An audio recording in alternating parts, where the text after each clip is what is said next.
کربلا۔ ایک ایسا ریولوشن جس کی وجہ سے کئی بڑی گورنمنٹ تک الٹ گئی، جیسا کہ ایران اور سیریا۔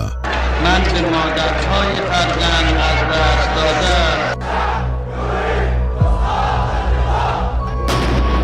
لیکن آخر کربلا ہوئی کیسے اور کس طرح امام حسین کی شہادت سے یہ ریولوشن سٹارٹ ہوا، تو چلے جانتے ہیں۔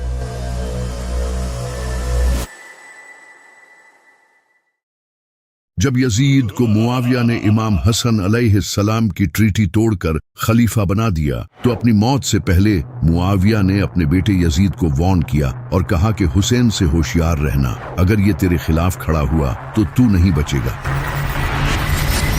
یزید یہ جان گیا تھا کہ حسین کی بیعت لینا سب سے امپورٹنٹ ہے، کیونکہ اگر حسین نے بیعت کر لی تو باقی بھی بیعت کر لیں گے۔ یزید ایک نمبر کا ظالم اور شرابی تھا، وہ یہ اچھے سے جانتا تھا کہ لوگ اس کی بیعت نہیں کریں گے، تو اس نے زبردستی تلوار کی نوک پر لوگوں سے بیعت لینا شروع کر دی۔ اس نے اپنے سارے گورنرز کو خط بھیجے اور کہا کہ وہ اس کے لیے زبردستی لوگوں سے بیعت لیں، تو اس کے گورنرز نے لوگوں کو مار پیٹ کے ان سے زبردستی بیعت لینا شروع کر دی۔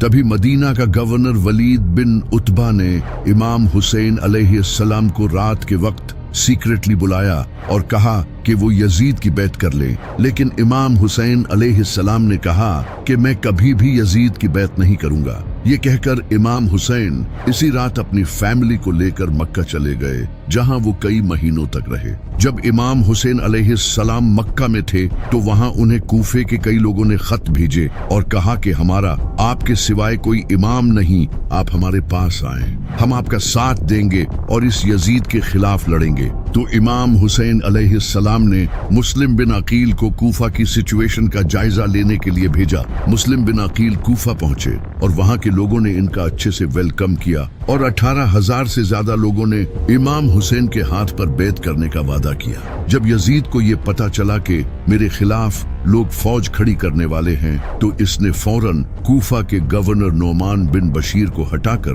ان کی جگہ عبید اللہ بن زیاد کو گورنر بنا دیا تاکہ وہ وہاں جا کر اس موومنٹ کو ختم کر سکے۔ تو عبید اللہ بن زیاد بڑی ہی چالاکی سے رات کے اندھیرے میں امام حسین کی طرح کے کپڑے پہن کر اور اپنا منہ چھپا کر کوفہ میں انٹر ہوا۔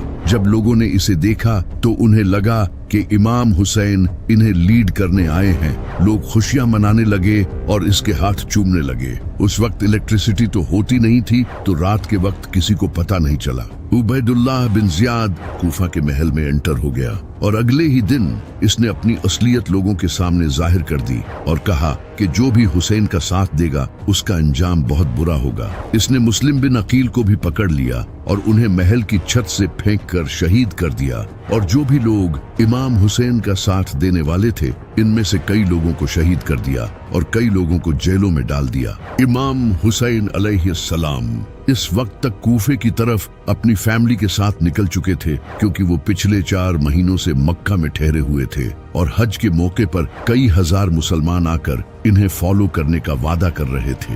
یزید کو جب یہ پتا چلا تو اس نے اپنے کچھ بندے احرام کی حالت میں امام حسین علیہ السلام کو شہید کرنے کے لیے بھیجے۔ جب امام حسین کو اس کا پتا چلا کہ یزید نے انہیں مارنے کے لیے جاسوس بھیجے ہیں تو انہوں نے مکہ چھوڑنے کا فیصلہ کیا اور جانے سے پہلے خطبہ دیا اور کہا کہ جو ہمارا ساتھ دے گا وہ شہید ہوگا اور جو پیچھے رہ جائے گا وہ کبھی بھی اس عظیم کامیابی کو حاصل نہیں کر سکے گا۔ یہ کہہ کر امام حسین علیہ السلام کوفے کی طرف روانہ ہو گئے، لیکن انہیں یہ نہیں پتا تھا کہ کوفہ میں عبید اللہ بن زیاد نے قبضہ کر لیا ہے۔ ان کے کئی ساتھیوں نے انہیں وہاں جانے سے منع بھی کیا، لیکن امام حسین علیہ السلام ٹوٹل 70 سے 80 لوگوں کے ساتھ کوفہ کی طرف روانہ ہو گئے۔ وہ کسی جنگ کے لیے نہیں جا رہے تھے بلکہ اپنی فیملی کے ساتھ کوفہ کے لوگوں سے ملنے جا رہے تھے۔ یہ عظیم قافلہ ریگستان میں اپنے سفر پر روانہ تھا کہ تبھی انہیں مسلم بن عقیل کی شہادت کی خبر ملی، جسے سن کر